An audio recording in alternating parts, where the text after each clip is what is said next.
Oh, langsung ngomong ya? Halo guys, apa kabar semuanya? Saya harapkan semuanya dalam kondisi yang baik-baik saja. Dan bagi teman-teman yang sekarang masih berjuang melawan COVID, saya juga mendoakan agar kondisi segera cepat membaik. Dan mudah-mudahan Indonesia segera bisa mengatasi pandemi ini dengan baik.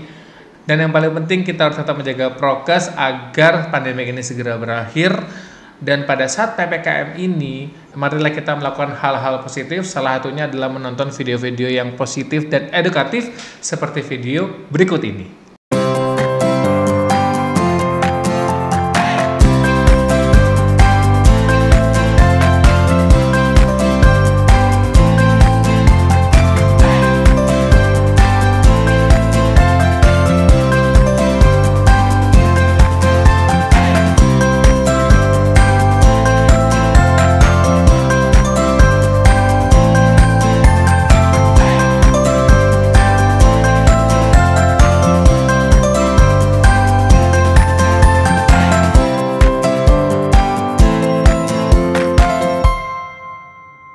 Oh ya guys, mungkin sebagian dari kalian ada yang notice bahwa studio syutingnya ini sekarang agak berubah. Karena biasanya saya syuting di rumah, tapi sekarang saya syuting di kantor. Karena kebetulan kemarin saya dan keluarga saya juga habis terinfeksi virus corona. Dan sebagian masih harus isolasi mandiri. Alhamdulillah, saya sudah sembuh dari infeksi virus corona. Sehingga saya bisa memberikan edukasi-edukasi lagi buat kalian di channel YouTube ini. Oke, kembali lagi seperti biasa, saya akan berbagi informasi dan tips-tips menarik seputar kecantikan untuk kalian. Tapi sebelumnya, like dulu videonya, klik tombol lonceng agar kalian bisa jadi yang pertama untuk melihat video saya selanjutnya. Habis itu, subscribe dan share ke semua media sosial yang kalian punya.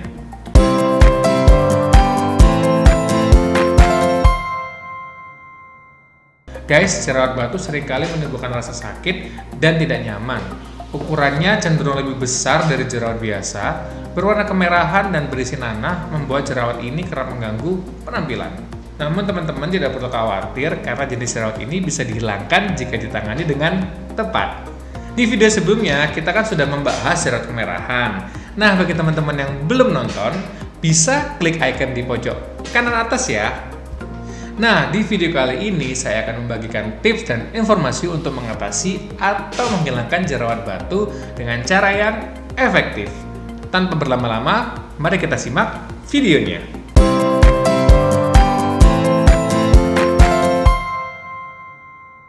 Jerawat batu atau dikenal dalam dunia medis sebagai jerawat kistik adalah salah satu jenis jerawat yang cukup parah. Kondisi ini terbentuk jauh di dalam kulit yang disebabkan oleh penyumbatan akibat penumpukan sel kulit mati. Jerawat kistik juga dapat muncul karena terperangkapnya bakteri di dalam pori-pori dan akhirnya menginfeksi kulit. Akibatnya jerawat atau benjolan besar yang merah dan berisi nanah pun terbentuk. Kalau jerawat biasa umumnya terbentuk di lapisan kulit paling atas, sedangkan jerawat batu berada di kulit lapisan yang lebih dalam. Beberapa orang dengan kondisi ini merasakan sakit ketika jerawat tidak sengaja tersentuh. Namun tidak sedikit pula orang yang tidak mengalami nyeri pada saat menekan jerawatnya. Jika kondisi ini tidak segera ditangani, peradangan di lapisan kulit terdalam dapat menyebar dan menyebabkan pori-pori pecah. Akhirnya peradangan lebih menyebar ke jaringan kulit sekitarnya. Nah, peradangan yang sudah terlanjur menyebar luas dapat memicu kemunculan jerawat batu yang baru. Jadi muka kita tuh kayak full jerawat semua gitu teman-teman.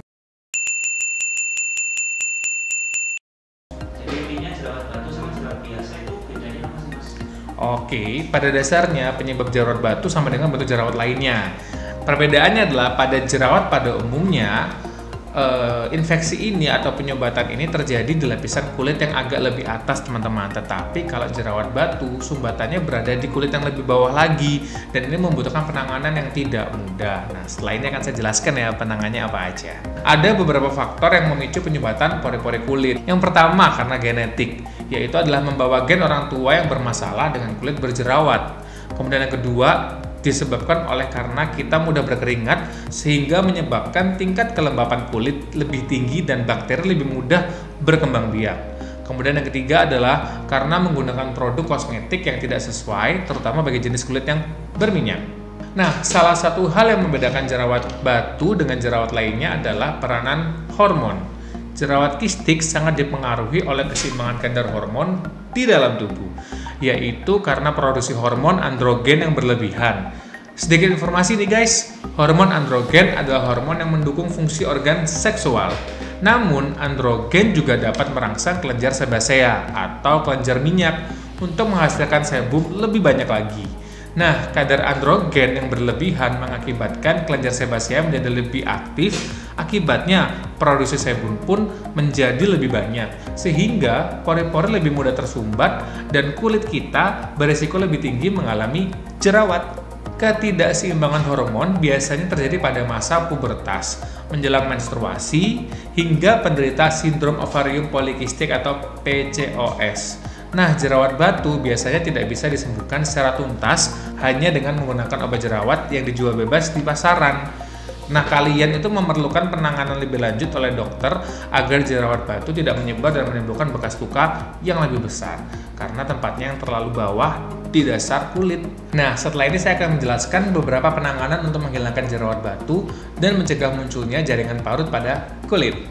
Yang pertama adalah pemberian obat minum atau oral. Biasanya kita menggunakan antibiotik yang umumnya digunakan untuk mengurangi pertumbuhan bakteri. Nah, pemberian antibiotik akan disesuaikan dengan jenis jerawat, usia, hingga kondisi kesehatan secara umum ya teman-teman. Selain itu, penggunaannya juga harus sesingkat mungkin untuk mencegah resistensi antibiotik. Jadi kalian nggak boleh pakai antibiotik yang terlalu panjang waktunya. Sayangnya obat ini tidak bekerja untuk menekan produksi minyak yang berlebihan dan sel kulit mati. Oleh sebab itu, antibiotik tidak digunakan sebagai perawatan tunggal ya teman-teman, karena memang ada banyak beberapa obat yang perlu kalian konsumsi untuk menyembuhkan jerawat batu kalian. Nah, pada saat penggunaan antibiotik dilakukan, teman-teman juga perlu menggunakan benzoil peroksida agar hasilnya lebih optimal. Hal ini juga membantu mengurangi risiko terjadinya resistensi antibiotik. Jika jerawat sudah membaik, pemberian antibiotik bisa dihentikan. Penggunaan apa itu obat yang mengandung benzoil peroksida itu apakah harus menggunakan resep dokter ya? Obat benzoil peroksida ini merupakan obat OTC atau over the counter market yang merupakan obat yang dijual bebas di apotek, sehingga kita tidak perlu menggunakan resep dari dokter untuk membeli obat benzoil peroksida ini. Nah, kemudian yang kedua adalah pemberian obat oles atau obat topikal. Nah, jenis obat oles atau obat topikal yang paling umum digunakan untuk mengatasi jerawat adalah obat yang mengandung retinoid atau vitamin A.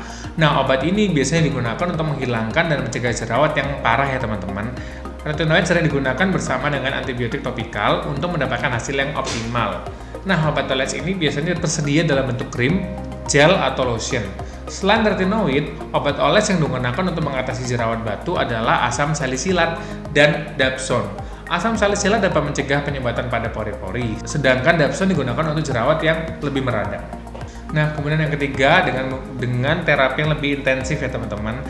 Selain pemberian obat-obatan, ada beberapa jenis terapi yang direkomendasikan untuk mengatasi jerawat batu. Nah, yang pertama adalah terapi cahaya atau blue light terapi. Kalau kalian pengen tahu ini terapi apa, kalian komen di bawah ya, nanti aku buatkan videonya khusus untuk menjelaskan blue light terapi ini. Nah, yang kedua adalah ekstrasi atau pengeluaran komedo dengan alat khusus, baik komedo hitam ataupun komedo putih. Kalau kalian pengen tahu videonya, kalian bisa klik di kanan atas kalian ya. Nah, kemudian pengelupasan kulit atau peeling dengan bahan kimia seperti asam salisilat. Nah, kemudian yang keempat adalah suntikan kortikosteroid langsung ke jerawat untuk mengurangi peradangan dan mengurangi rasa nyeri yang muncul, teman-teman. Ya, ini merupakan terapi yang paling bagus sih, teman-teman. Tapi memang buat teman-teman yang tahan sakit aja ya, karena langsung disuntik di dekat jerawat kalian. Namun, perlu diingat ya bahwa semua pengobatan dan terapi untuk mengatasi jerawat batu ini harus ditangani oleh dokter kecantikan secara langsung ya, teman-teman. Selain itu, jangan pernah memencet jerawat yang muncul karena dapat menimbulkan bekas jerawat yang sulit untuk dihilangkan di kemudian hari. Nah, kalau kalian juga pengen tahu nih bagaimana cara menghilangkan bekas jerawat, kalian juga bisa klik video di sebelah kiri. Klik video di sebelah kiri. Klik video di sebelah kiri. Salah. Kanan. Kanan maksudnya teman-teman ya. Oke. Nah, berarti nggak bisa diatasi sama perawatan sendiri ya dok? Ya pastinya, karena memang kalau jerawat batu ini memang terlalu letaknya ada di bawah kulit banget ya teman-teman. Jadi nggak bisa kalian cuma pakai krim-kriman aja. Jadi kalian memang harus pakai antibiotik ya, karena infeksi dari bakterinya itu yang harus dibunuh oleh antibiotik. Kemudian juga benzoil peroksida, kemudian juga harus diekstraksi kalau memang ternyata belum juga bisa dikeluarkan, dan juga bisa menggunakan blue light terapi ya teman-teman. Dan itu nggak bisa dibenerin sendiri ya, apalagi kalau sampai kalian harus dipencet-pencet kayak gitu, udah dipencet-pencet terus tangannya kalian juga nggak dicuci, wah nanti tambah tersebar lagi tuh bakteri-bakteri yang ada di muka kalian, nanti malah jerawat kalian malah nggak hilang-hilang. Sedih kan? Jangan sampai. Biasanya micet kan? Enggak ya? Lucu tim konten saya. Dimaafkan ya teman-teman. Nah, kita kembali lagi aja ya. Nah, mengkonsumsi obat-obatan untuk jerawat, aku masih ketawa. Oke, kembali. Nah, mengkonsumsi obat-obatan untuk jerawat saja tidak cukup untuk menghilangkan dan mencegah jerawat batu agar tidak muncul kembali. Seperti yang sudah saya jelaskan ya, kalian diajarkan untuk melakukan hal-hal berikut untuk mencegah munculnya jerawat batu. Jadi ini juga hal-hal yang perlu kalian lakukan untuk menunjang agar jerawat batu kalian itu juga bisa berkurang, atau bahkan untuk mencegah terjadinya jerawat batu ya teman-teman. Yang pertama adalah kalian harus mencuci muka 1 sampai dengan 2 kali dalam sehari. Kemudian yang kedua adalah batasi makanan yang memicu jerawat seperti coklat ataupun produk susu. Tapi nggak semua orang sih mudah kena jerawat kalau misalnya konsumsi coklat atau produk susu. Kemudian yang ketiga, jaga kebersihan tubuh dengan mandi 2 kali sehari juga ya. Jadi tadi sekalian deh digabungin cuci muka sama mandi 2 kali sehari teman-teman. Kemudian gunakan pelembab dan tabir surya terutama di bagian wajah dan kulit yang terkena sinar matahari teman-teman. Jangan malas-malas pakai sunscreen. Kemudian cukupi waktu istirahat setidaknya 7 sampai dengan 9 jam setiap harinya teman-teman ya. Kemudian pakai produk kosmetik berbahan dasar air dan bebas minyak. Setelah itu hindari memegang wajah dengan tangan yang kotor. Jadi kan harus pakai hand sanitizer dulu, atau bahkan jangan menyentuh sama sekali ya teman-teman. Kemudian ganti spray setidaknya minimal 1 bulan sekali. Lebih bagus lagi kalau seminggu sekali ya teman-teman. Yang penting juga kurangi stres untuk mencegah produksi hormon yang bisa memperparah jerawat batu kalian. Nah, kemudian bersihkan benda-benda yang sering bersentuhan dengan wajah kalian seperti ponsel, kerudung, helm, topi, atau handuk agar tidak banyak bakteri yang menempel pada wajah kalian. Jadi teman-teman, jerawat batu tidak hanya berisiko meningkatkan bekas luka di kulit, tetapi juga bisa menimbulkan rasa yang tidak nyaman serta mengganggu penampilan dan rasa percaya diri kalian ya teman-teman. Nah, agar jerawat batu yang kalian derita cepat sembuh dan hasil penyembuhannya baik, konsultasikan ke dokter kecantikan untuk mendapatkan pengobatan yang tepat ya teman-teman. Hindari juga untuk memecah jerawat atau selalu mencuci tangan sesering mungkin, terutama sebelum kalian menyentuh wajah.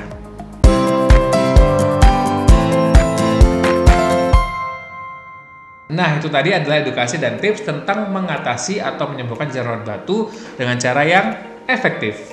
Nggak capek-capek saya mengingatkan teman-teman semuanya agar mulai memperhatikan kesehatan dan menjaga kebersihan kulit kalian ya teman-teman, supaya kita semua bisa terhindar dari masalah-masalah kulit yang merugikan kita ke depannya.